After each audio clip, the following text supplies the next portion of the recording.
Miraj, you can start. Assalamu alaikum, everyone. We welcome all of you in our 42nd book discussion session. My name is Miraj, and I'm a research fellow with the Center for Islam and Global Affairs at Istanbul Sabahat Inzam University. Well, regarding today's book discussion, to give a brief context about the importance of today's book discussion and a larger question at hand, what we know of as the recent data is that we had 108 million people worldwide who were forcibly displaced as a result of persecution, conflict, violence, human rights violations, and events seriously disturbing public order. Among them, we have 35 million people who are refugees, 2 million in Iraq, 12 million in Syria, 1 million in Burmese, and 8 million in Afghanistan. And then when we look at Palestine, we see that there are almost 8 million people who have been displaced and were refugees.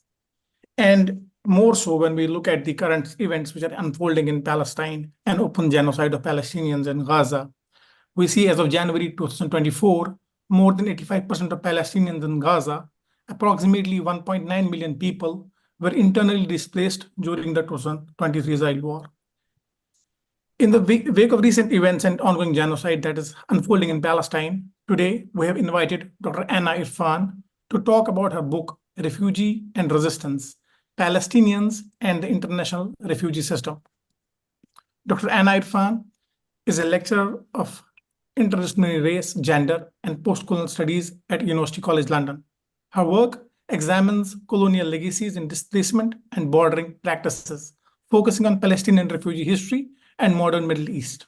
A trained historian, she is also interested in questions around post-war internationalism and the UN, archival suppression, and the global refugee system.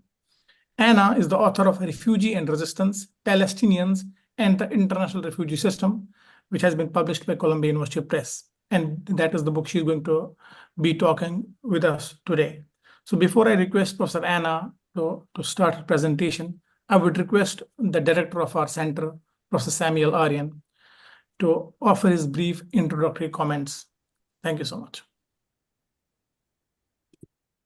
Thank you, Mihraj, very much. And I want to also thank Dr. Anna Irfan for accepting our invitation on this very important and timely subject. As you all know, we've been witnessing a genocidal war in Palestine for the past almost 6 months. And that the genesis of this war, of this onslaught taking place today in Gaza, has originated actually in the topic that Dr. Irfan would be discussing back in 1948. I myself is a son of refugees, those people who were expelled at the time from Jaffa, Palestine. My father was born in 1925. My mother was born in 1939, both in Jaffa, and they both had to leave and to be expelled under fire.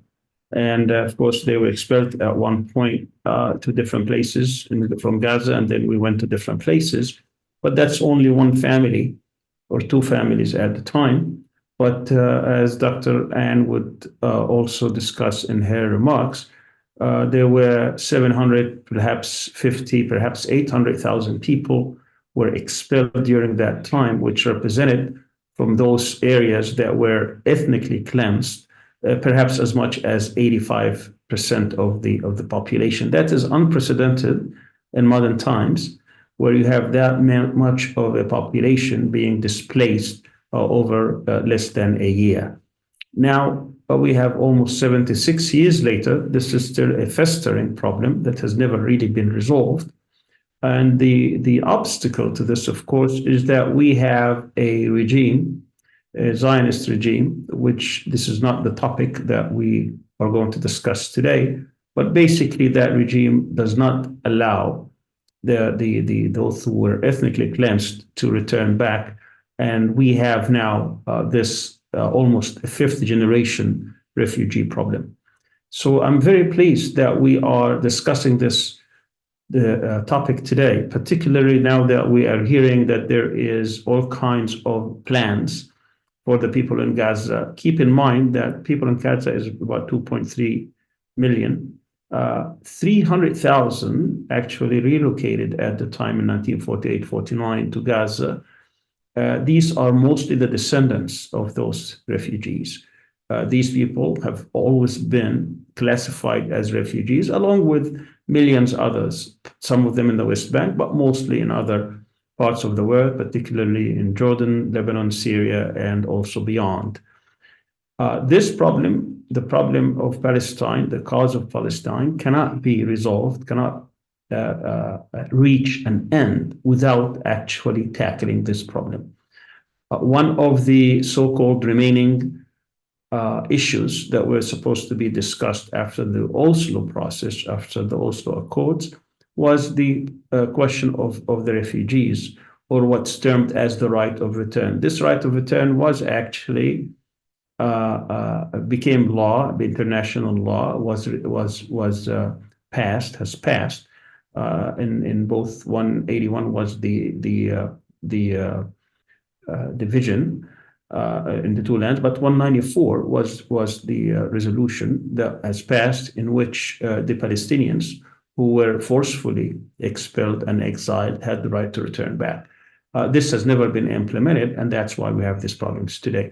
Dr. and Irfan today will actually take us in a broader discussion that would discuss the relationship, not only on humanitarian grounds, but also on political grounds, as her title is Refugee, or Refuge rather, and Resistance. In other words, the resistance that has taken place to reject the expulsion, to reject the exile, to reject the concept of being a refugee after 5 generations of refugees, that the Palestinian people have been determined to go back to their ancestors' lands through resistance. So I'm very happy that we are offering this insights today, particularly again in light of what's been happening in Gaza, which is basically a fight, a war for independence on the part of the Palestinians, that they do exist, that they do matter, they cannot be overlooked, and regardless of the sacrifices that they have endured. And these have been very heavy sacrifices taking place in the past 6 months, as everybody knows, that they are determined to stay on their land and more to return back to their land. So I'm very happy to have this discussion, and I welcome Dr. Irfan, and I hope people would be engaged in this. Some of the questions I have from the outset, I hope that they could be addressed, stems from the fact that as refugees, as children of refugees, what would have distinguished the Palestinians from other kinds of refugees, and there is insistence to come back, even though after decades of being in exile? There has to be something there that has kept that fight, that spirit, that flame going on, certainly. And we have seen that determination also in a worldwide support. This is not something that could be just swept under the rug. We have seen that Palestine today is perhaps the only a global cause that can get almost every capital in the world a demonstration or tens of demonstrations with thousands of people showing up, even after that much time has passed. There has to be something going on there to make the people around the world, those justice seeking, peace loving people who are moved by the Palestinian cause, to go in the streets and start demonstrating and voicing their voice that this problem has to end and that the suffering must end. Again, thank you, Dr. Irfan, and back to you, Mihraj. Thank you so much, Professor Sami. I would just request Professor Anne to just start her presentation. Okay, thank you very much, Dr. Mihraj and Dr. Sami. Hopefully everyone can hear me okay. I am going to share my presentation now. If there are any issues, any tech issues at any point, Dr. Mihraj, if you could just let me know, please. Otherwise, I will continue. So as Dr. Sami indicated, I'm going to be speaking over the next sort of 30 or 40 minutes about the longer history of Palestinian dispossession and displacement, and trying to give some of that background to what we're currently seeing unfold in Gaza. It has become increasingly controversial, I would argue wrongly, to say that history did not begin in October 2023, but it is critical to understand that if we want to get anywhere with this current catastrophe. The Palestinians are the longest running refugee population in modern history. They have been refugees longer than any other group in the 20th or 21st century. And understanding the background to this history could not be more critical at the moment. The title of the book is Refuge and Resistance, because I would argue these are the twin strands of modern Palestinian history, the experience of being made refugees and the resistance of that dispossession and displacement. And the subtitle refers to the International Refugee System, which is also sometimes known as the global refugee regime. And it's that dynamic, that relationship between Palestinian refugees and the international system that the book focuses on and that I'm going to discuss in depth here today. So I would like to start by sharing this document. The book is predominantly a historical study, so it's grounded in historical documents and analysis of them. And this is a document that I came across at the UN Archive, the Central UN Archive, that was written in March 1981 by a group of Palestinian refugees based in 3 areas in Jordan. And they are writing here directly to the UN Secretariat, and they ask the UN Secretariat here to, what they say, intervene immediately to purify the agency or its employees. They request that the Secretariat maintains enough staff in this agency, selects them from neutral countries, and places local staff in senior posts. And then perhaps most significantly, they go on to request that the UN prevents this agency from becoming a docile tool in the hands of nations which caused the creation of this human tragedy. So this is a very revealing document on numerous levels. Firstly, it's quite instructive that we have a group of refugee representatives from Palestinian camps and communities across Jordan who are organizing and writing all the way to the UN Secretariat, and who are framing their struggle in these terms, and who are also making very clear and very politically centered demands as to a particular UN agency. Now, many of you will know which agency they're talking about here, but for those of you who don't, the agency in question is this one, the UN Relief and Works Agency for Palestine Refugees in the Near East, which is better known by its acronym of UNRWA, UNRWA, or UNRWA, and which has been in the news prolifically in recent weeks and months, as many of you will be aware, following Israeli allegations about UNRWA staff being involved in the October the 7th attacks, and then following defunding campaigns by many Western governments, which we can discuss in the Q&A if people are interested. UNRWA is the oldest, longest running UN refugee agency. It is at present the only UN refugee agency that serves one particular group of people, although historically others have done the same.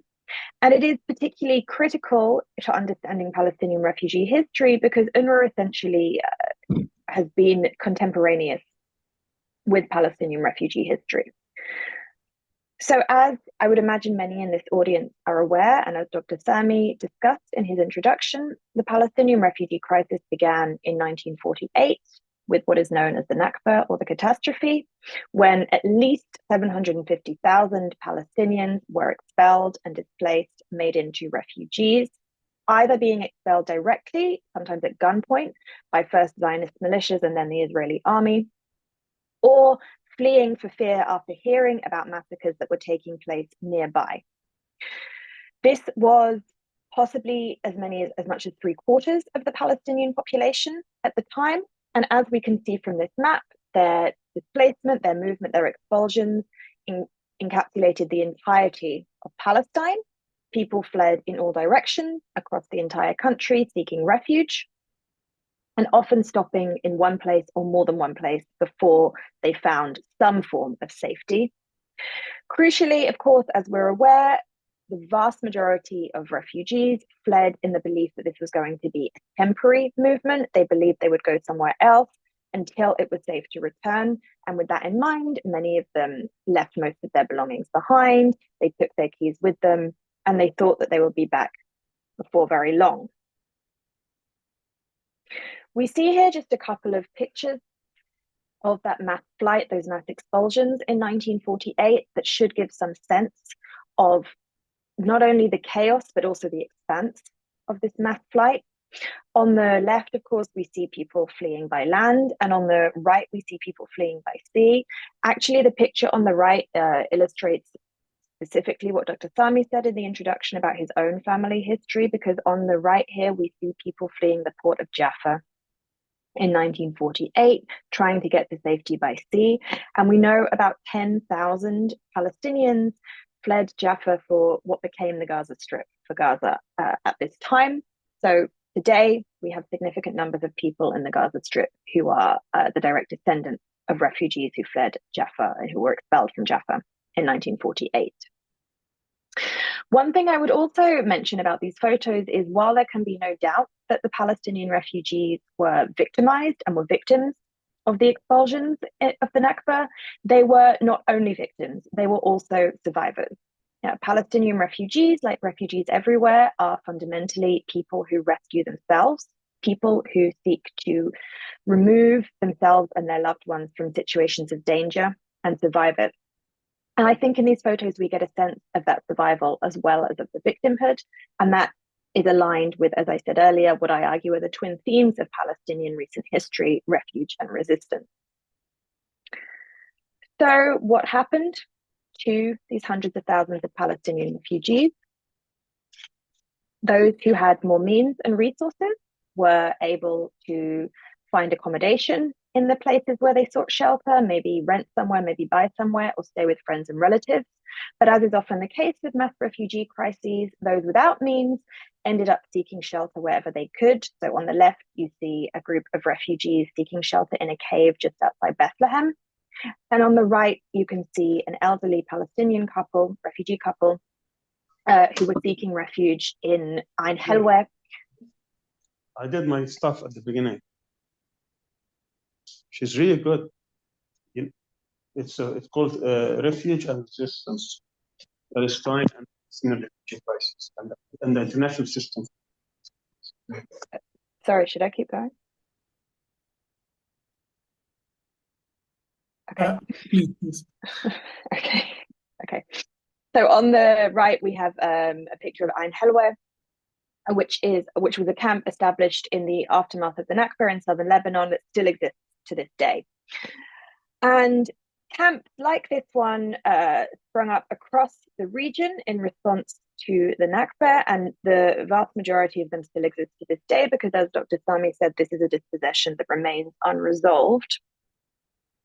8 refugee camps were set up across what became the Gaza Strip in the response to the Nakba, and unfortunately, nearly all of them have been destroyed or seriously damaged by Israeli forces since October. Here we have 2 photos taken in 1950. So the first thing I would mention here is that if we look at these photos from the vantage of 2024, we would obviously think of them as having been taken quite early on in Palestinian refugee history. But it's important to keep in mind that these photos were taken after May 1950. So by that time, the people we're seeing pictured here had already experienced displacement and exile for 2 years. It would not have seemed early on in the experience to them, and that's important to keep in mind. Now, these photos contain within them many of the kind of typical imagery we would associate with refugee pictures. We have the provision of aid in both cases. You can see kind of temporary structures, tents that have been set up, people queuing for essential services. On the left, we have a ration distribution center that had been set up in Aida camp, which is just outside Bethlehem in the West Bank. Sorry, that's on the left. And then on the right, we see another ration distribution center that had been set up in Gaza that was serving people living in 2 camps there, Nusayrat and Burej. And both of these camps, unfortunately, were destroyed by Israeli forces in recent months. Nusayrat was the target of a bombing just earlier this week in which 15 people were killed. And last week, I believe 36 members of the same family were killed in Nusayrat, just to try and give a sense that none of this is distant history and that all of this connects very directly to what we're seeing today. Now, the other reason I've selected these photos to share here is because of the agency that was providing the aid in both cases. And you can hopefully make out the acronym UNRWA in, if not the photo on the left, you should see it in the photo on the right, because by the time we get to 1950, UNRWA had been established and it had begun providing essential relief services to Palestinian refugees across the agency. And UNRWA, if we jump back or loop back to how I began, UNRWA is the very same agency that 30 years later, we have this group of refugee representatives in Jordan appealing to the UN to reform. This was the very same agency. And why does this matter? Because this became one of the core providers of services for Palestinian refugees. It became one of the main means through which the UN responded to the Palestinian refugee crisis. And it also became one of the main targets of Palestinian resistance, because there was a constant tension between how Palestinian refugees were constructed in the UN system as humanitarian refugees needing aid, and the Palestinian refugees' own understanding and determination that their dispossession needed to be recognized as primarily political and not simply humanitarian. So let's talk a little bit more about UNRWA itself. As I mentioned, it began operations in May 1950. It had been created at the end of 1949 by a UN General Assembly resolution, and it was given a very simple mandate. So it was mandated to carry out direct relief and works programs for Palestine refugees. This is the relief and works that forms its title. And it was mandated to operate in 5 fields: Syria, Lebanon, Jordan, the West Bank, which includes East Jerusalem and the Gaza Strip. So essentially the 2 parts of Palestine that were not taken by Israel in 1948, and the 3 neighboring Arab states that had the largest Palestinian refugee populations. One other thing I would flag here is that this mandate was given and was created in December 1949, which was 1 year after the UN passed Resolution 194, referenced by Dr. Sami in his introduction.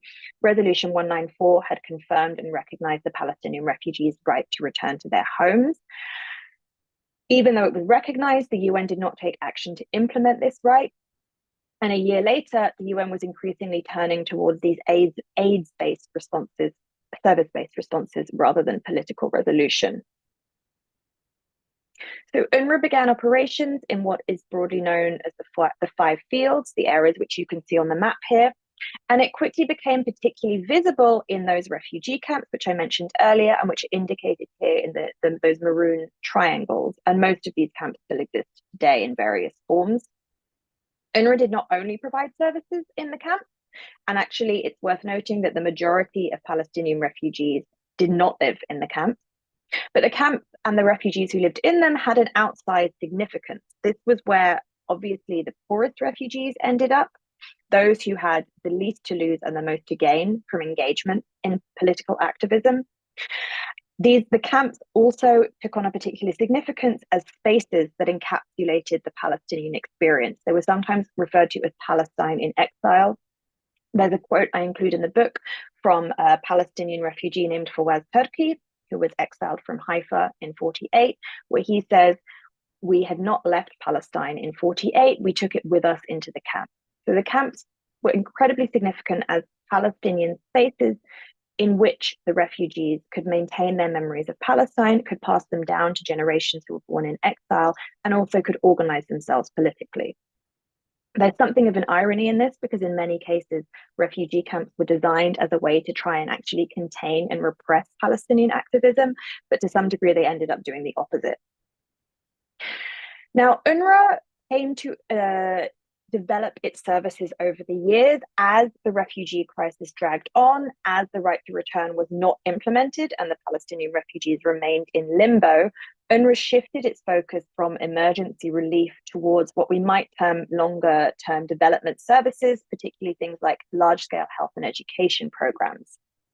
And because of this, UNRWA became to be referred to by many observers as something of a quasi-government for the Palestinian refugees. This was a reference to the fact that it provided the types of services you would more conventionally get from a national government, such as schools and hospitals. It also referred to the fact that for many stateless Palestinian refugees, UNRWA was the provider of the most official form of identity they had. So these are 2 pictures taken from the UNRWA's own archive in Jordan, They are shared with the permission of the refugees in question, and these are examples of the types of registration documents that UNRWA issued to Palestinian refugees. UNRWA continues to issue these types of documents to this day, although obviously in a more advanced form. Now, UNRWA ID documents were initially put in place for purely operational purposes. They were a way for Palestinians to essentially prove their eligibility for rations when they went to the types of ration centers we saw pictured earlier. But over the years, many Palestinians came to attach a wider significance to these documents. Why is that? Well, crucially because they served as evidence that they were Palestinian and that they were Palestinian refugees. And because they were issued by the UN, they were also treated by Palestinians as some kind of international recognition of their refugee status. As a result of that, even when many Palestinians no longer were eligible for rations, they continued to hold on to these documents. And this function was reinforced in some cases by the Arab host states. So both Syria and Lebanon historically required Palestinian refugees to produce their UNRWA identity documents when applying for a work permit or a travel permit.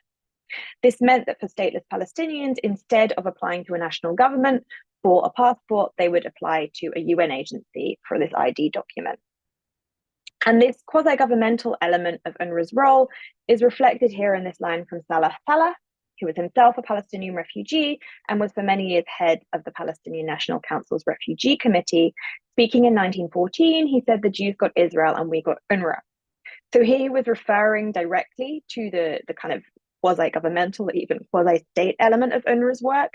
But in this juxtaposition, of course, he also highlights the fact that UNRWA is only quasi. It is not full state. It is the inferior, almost compensation prize that has been issued to stateless Palestinians instead of their own state.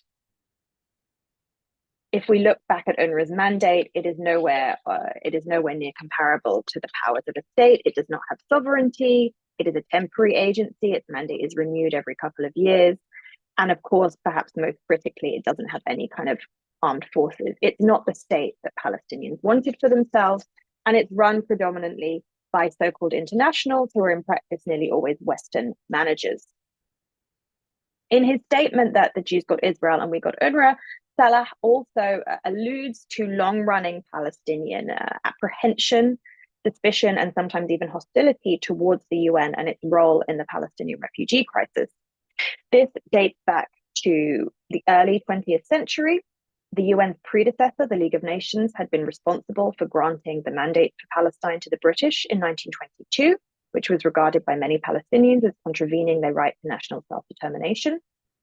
And then in November 1947, the UN issued the infamous partition plan, which Dr. Sami referenced in his introduction, and which proposed dividing Palestine into two states, one Jewish and one Arab. This was rejected by the Palestinians on multiple grounds, predominantly because the idea of an external body partitioning Palestine was seen as contravening the Palestinian people's right to national self-determination. What's more, the details of the plan were also regarded as unjust because it proposed giving 55% of the land to the Jewish state, even though at the time the Jewish proportion of the Palestinian population was just under a third.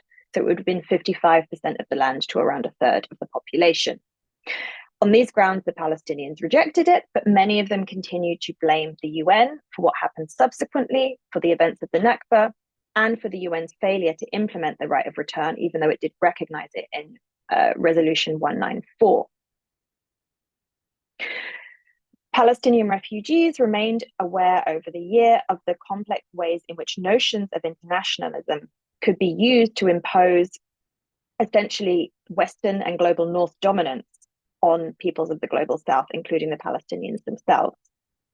Over the years, as Palestinians continually pushed for UNRWA to do more to recognize and advocate for their rights, UNRWA's own management contended that as an international body, they could only be apolitical and neutral. But of course, as many of this audience will be aware, concepts of internationalism are a lot more loaded and complex than that. When we speak about the UN in general and UNRWA in particular as international bodies, there are questions to be raised about what we really mean by internationalism here. And I would argue, to try and simplify this in some way, we can identify two key forms, two strands of internationalism that are present here. On the one hand, we have the form of internationalism that is embodied by the Security Council. This is a form of internationalism that essentially continues to uphold the global hierarchy that is dominated by the global north, by the formerly colonizing powers of the West. And this is reinforced by the Security Council, whereby the 5 permanent members, the US, the UK, France, Russia, and China, have the power of veto. It's incredibly unequal in how it's operated. And this is particularly significant because it's the Security Council that holds the most power. So it's the Security Council that can issue binding recommendations, that can issue sanctions, and also that can create peacekeeping operations. The other strand of internationalism is an anti-colonial form of internationalism that's grounded in solidarity across anti-colonial movements. And this is arguably more embodied in the General Assembly, whereby membership is shared equally among all UN member states. Accordingly, if we look at the history of UN resolutions and of UN policy positions, generally speaking, the General Assembly has tended to be much more supportive of Palestinian rights than the Security Council. But the General Assembly is also much less powerful than the Security Council. It essentially only has the power to issue recommendations. It doesn't have binding power. Nevertheless, I would argue these two forms of internationalism have really been entwined in both UNRWA's operations and Palestinian refugee politics. UNRWA is mandated by and answerable to the General Assembly, but it has historically been funded by the same Western states that dominate the Security Council. And because of that, these states have exercised huge leverage over UNRWA's operations. In their dynamics, in their political organization, Palestinian refugees have continually pushed for the anti-colonial solidarity forms of internationalism to become more prominent in how UNRWA operates. And they have continually positioned their own struggle as aligned with this version of internationalism. So to give just one of many examples here, in 1974, the PLO chair Yasser Arafat was invited to address the UN General Assembly for the first time in New York. He spoke there on the 13th of November, so a few days or a couple of weeks before the anniversary of the partition plan, which later became Palestine Day. And he presented the Palestinian struggle as directly aligned with UN values. So he said, ours is a just and proper struggle consecrated by the UN Charter and the Universal Declaration of Human Rights. And he went on to say that the Palestinian struggle to attain its right to self-determination is consecrated in the UN Charter and has been repeatedly confirmed in resolutions adopted by this august body. So in other words, he was actually arguing that as the natural outcome of its own norms, values, and resolutions, the UN should be supporting the Palestinian cause. And we can arguably see all kinds of echoes of this in discussions going on today. What I would flag is that this kind of discourse did not only come from the national organization of the PLO or from the leadership, but it also came from the grassroots. So here we have a letter that was actually a petition that was sent by Palestinians across the West Bank and Gaza to the UN Secretary General in May 1968, so nearly a year after the onset of the Israeli occupation in these territories.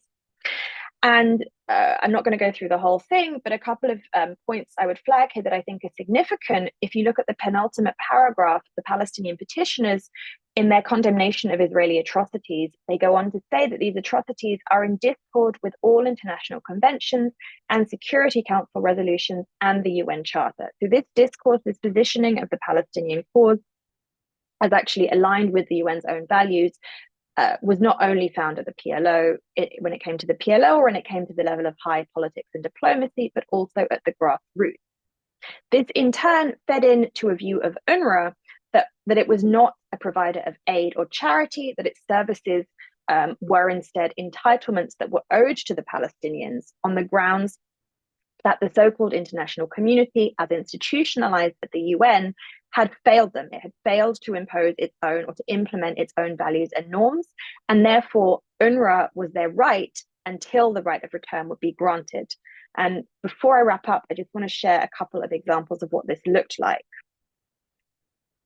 So first here, this is an extract from a document found again in UNRWA's own archive in Jordan. And this was a statement that was put together by a group of Palestinian refugees in Lebanon in 1960, so just over a decade after the Nakba. They initially expressed the apprehension and hostility towards the UN that I referenced earlier when they talk about the UN as being a cause of the Nakba. And they also talk about it even as a threat to the cause. But interestingly, they do not derive from this that UNRWA should be abolished. On the contrary, they believe UNRWA is their right. And they go on to say, the services of our agency are our rights and not favors or charity from her. There is a strong sense here of ownership. This comes from a group of Palestinian refugees in Lebanon in 1960, but the themes can be found across time and space. So if we jump forward a couple of decades, obviously this is not really legible, but this is a summary of a series of communications that were sent from the Mukhtar of Bashawa, from the Mukhtar of Balata camp in the West Bank in the late 1970s. Balata camp was particularly active in advocating for Palestinian rights, and the Mukhtar was so prolific in his communications to the UN that here the Secretary General's office had actually summarized them. This isn't legible, but I found another of his letters in UNRWA's own archive, where he wrote to the UNRWA Commissioner General, and he not only condemned UNRWA services as being insufficient, again something that has echoes today, but he again framed it in terms of entitlement. So he said, we are your responsibility and you should provide us with relief, care and services. So there's a strong repudiation of any sense here that UNRWA's services or that the UN services are charities or favors. I am conscious of the time, so I'm going to wrap up in a minute. But one thing I would like to close with is to reflect on how we see these dynamics continue to follow through into the 21st century, with continual protests by Palestinian refugees against any move to roll back UNRWA services, to cut the agency, to reduce its role. There is a strong sense not only that UNRWA services are entitlements and are rights of the Palestinian refugees, but there is also a concern that moves to roll back UNRWA's provision of services might be aligned as part of wider plans to try and essentially disappear Palestinian refugee rights from the international arena. This is something I think we've seen come to the forefront in the last couple of months with the rising attacks on UNRWA and discussions or proposals being put forward to dissolve it altogether. So this may be something we want to get to in the Q&A, but I'm going to wrap up at this point and close by highlighting the fact that Palestinian refugees themselves have been very consistent over the last 76 years in their demands. They have called for the right of return, and they have called for their refugee status to be framed as political, not humanitarian. And it is really time for the international community, as it calls itself, to start listening. So I'll close there. Thank you again for the invite to speak. Thank you so much, Anne, for this enlightening presentation on the question of refugees in Palestine.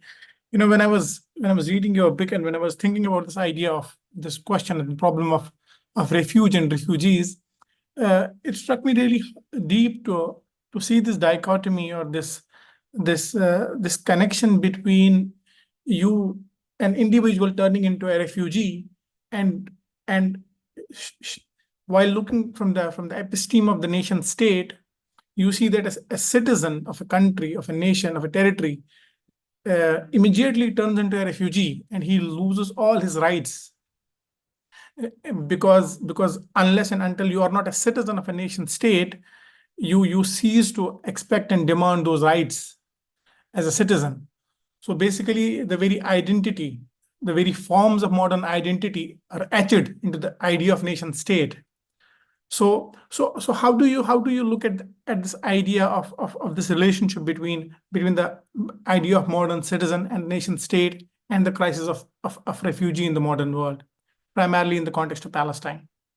Yeah, thank you. I think this is a really important point, that in the international system as we have it, so many of people's rights come from their status as citizens. That's how things work. The political philosopher Hannah Arendt famously said citizenship is the right to have rights. She wasn't saying it about the Palestinians, but she actually wrote that the same year as the Nakba. So there is an interesting coinciding there. I think what's particularly significant in the case of Palestinians is it's not just that they became refugees, but they became an entirely stateless people. So there was no Palestinian state for them to ground any type of rights in.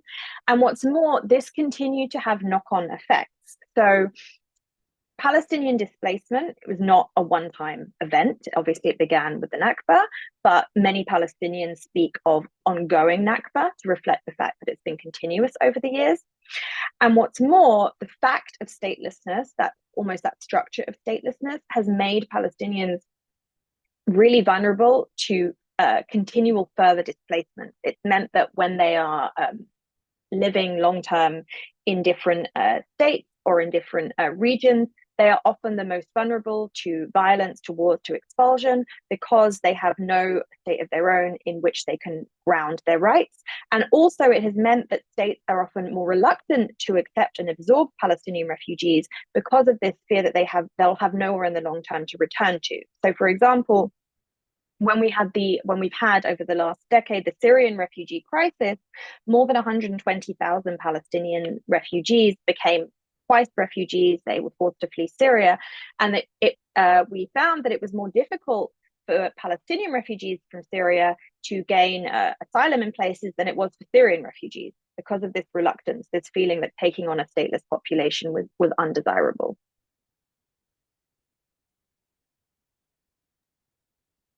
Yeah, thank you so much for this explication. I was also wondering, looking at one of your papers, that you talk about this the problem of, in terms of the documentation and this epistemic inappropriation in terms of the work which UNRWA has done in terms of Palestine. Can you throw some light on that as well? Yeah, absolutely. So, any historian of any subject has to begin by considering what kind of sources are available. Historians tend to be attracted particularly to looking at documents and archival collections as part of this. In the case of the Palestinians, and this actually, I think this connects to your previous question, as a stateless people, they've not been able to have any kind of unified national archive over the last 76 years, although there are very significant grassroots efforts by Palestinian refugees across the region to establish archival collections. And there is a Palestinian archive in Ramallah in Palestine now, but all of these efforts are restricted by the occupation and all of the structural constraints put in place. In that context, UNRWA's archive becomes particularly important because it's in many ways the Palestinian archive, or it's a big part of the Palestinian archive.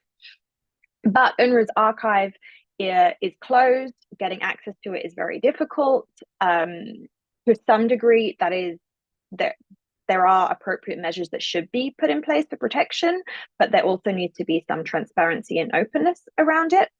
I think one other point here that I would flag that I don't think enough work has been done on is that there is another UN body, UNCCP, the Conciliation Commission for Palestine, that was set up the year prior to UNRWA, that was supposed to look at resolving the political dynamics of the Palestinian refugee crisis.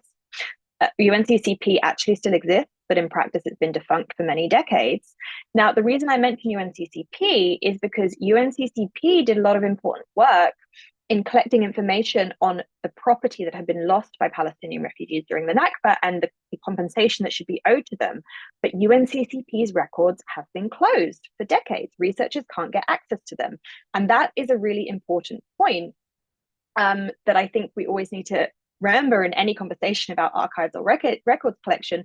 Those are the records that contain the most important information for Palestinian refugee rights, and they're closed. And many researchers have tried to get access to them. Thank you. Somebody from the audience is asking that, as we know, many international organizations established for the right of refugees, what is happening in Gaza nowadays, showing that international organizations are not able to take a role in preventing this to happen again in Palestine. What are the weaknesses that one should focus on to fix such problems? I think this probably comes down again to the structure. If we're talking about the UN, it comes down again to the structure of how the UN is set up, because as I mentioned, it's the Security Council that really has the power, and the Security Council is dominated by the 5 permanent members who have the power of veto. There's a reason that when Mahmoud Abbas took his statehood claim to the UN, it didn't make it through the Security Council, but it did make it through the General Assembly. I mean, that reflects these dynamics.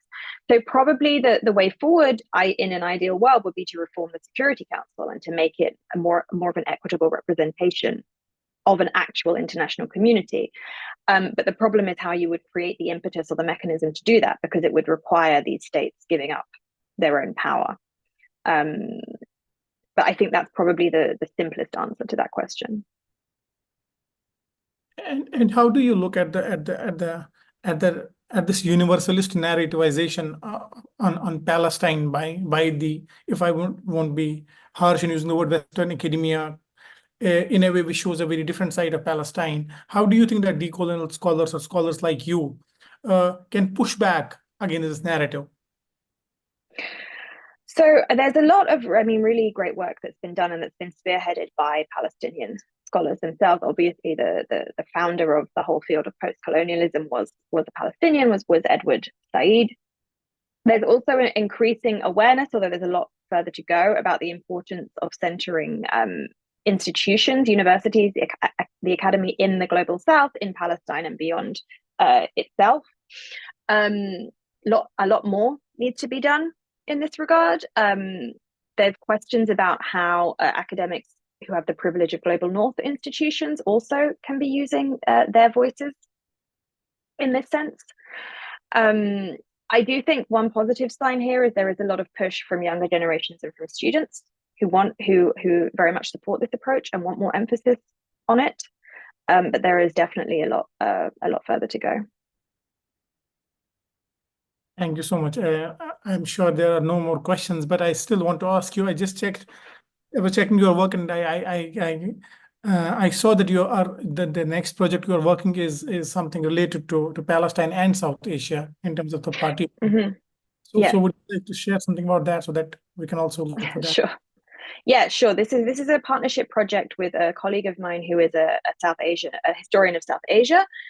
What we are looking at here is basically comparative histories of what we argue, two of the most significant and consequential displacement crises of the 20th century. So the partition of South Asia and then the Nakba, which have on paper a lot in common. They happened within 12 months of one another.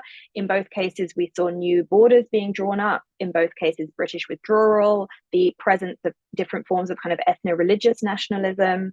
And in both cases, different approaches to new international norms were present. So what we're trying to look at here are some of the common themes we can see, the degree to which these histories were connected, and also the ways in which both of these histories helped shape the international regime that was being set up at that time. So it's early stages, but there's hopefully more to come from this. Thank you so much, and thank you so much for accepting the invitation of ours. We hope to see you in Istanbul, maybe in future, and host you physically in our center. Inshallah. Thank you. Thank you so much.